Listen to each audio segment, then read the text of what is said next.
So the Champions League defeat to Galatasaray has left me feeling probably one of the worst feelings I've felt for a long time as a Manchester United fan. It isn't just about the results on the pitch and the performance that we saw against Galatasaray, and of course this season, the amount of games we've lost is terrible and really concerning. It's more just the malaise around the club as well that just factors into it.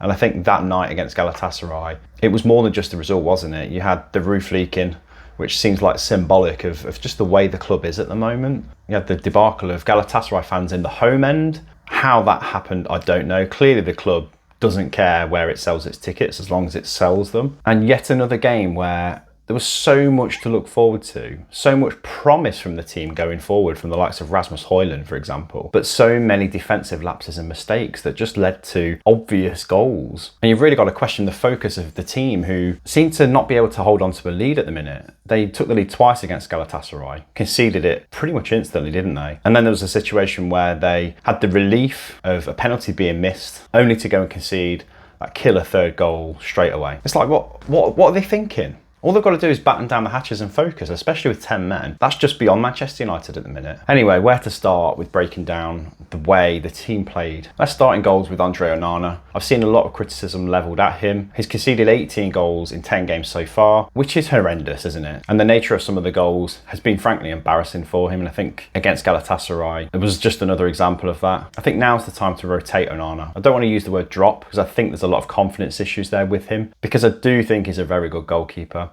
And for the most part, I've been impressed with his shot stopping, his command of the area. He's got a fragility mentally, at the moment at least, that it's just his undoing, isn't it? And it's not great for the defence either. The defence doesn't look great anyway. It's a patchwork defence, but they've not got the confidence they need of a goalkeeper that's banging form right behind them. Anyway, let's talk about the defence, shall we?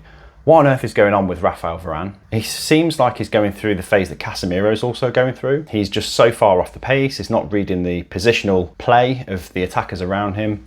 He's not communicating with his fellow centre-back partner. And between them, they're just leaving holes, gaping holes at the back. And Galatasaray exposed that massively. Victor Lindelof, on that note, just isn't good enough. I would say he's a worse defender than Harry Maguire and Johnny Evans. And I think he needs to be taken out of the team. I love the fact that Sofiane Amrabat is covering at left back. But can we not just put another defender there? Shift Lindelof over there? Put Dalot there? But we need to have Amrabat in the middle. That's why we signed him. He's much better there. He's a great midfielder. I want to see him unleashed and to do his best. If we can address those defensive issues, if Erik ten Hag is brave enough to do that in the next game, I might have a little bit more faith that he knows what he's doing, because at the minute he's on the ropes badly. And yeah, there's talk of Ten Hag out and him being sacked, which I think is premature. I don't think any manager at the moment could step in and do a better job, but he's not a very likeable guy anyway. And I think that makes it easy for people to quickly say Ten Hag out when the shit hits the fan. And when we have performances like we've had all season so far, it's just not good enough. I think he knows that, but let's see some action, Erik. Come on. We need to see these big calls being made. Many United fans were worried about the fragility of the defence once Varane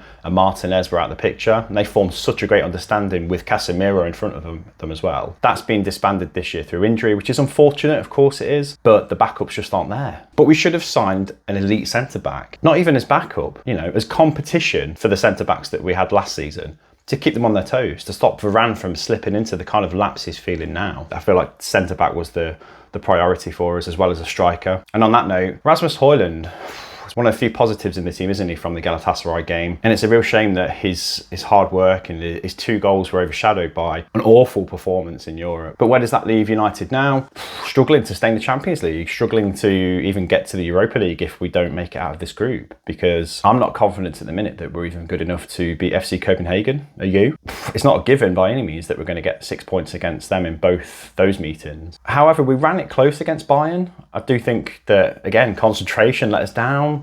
And it's the theme of the season. Concentration against Galatasaray let us down and made a pretty mediocre team look a much better team than they actually are. I just want to see bravery from Erik ten Hag, making the big calls to utilise the players he's got. That's what we've asked for in a manager. I do feel like we need to back him, the club needs to back him, unless he continues to persist with a formula that clearly isn't working. Kind of glad that I slept on this video and didn't do the reaction straight after the game, because I feel like it would have been a very different tone. But the club is in a bit of a mess.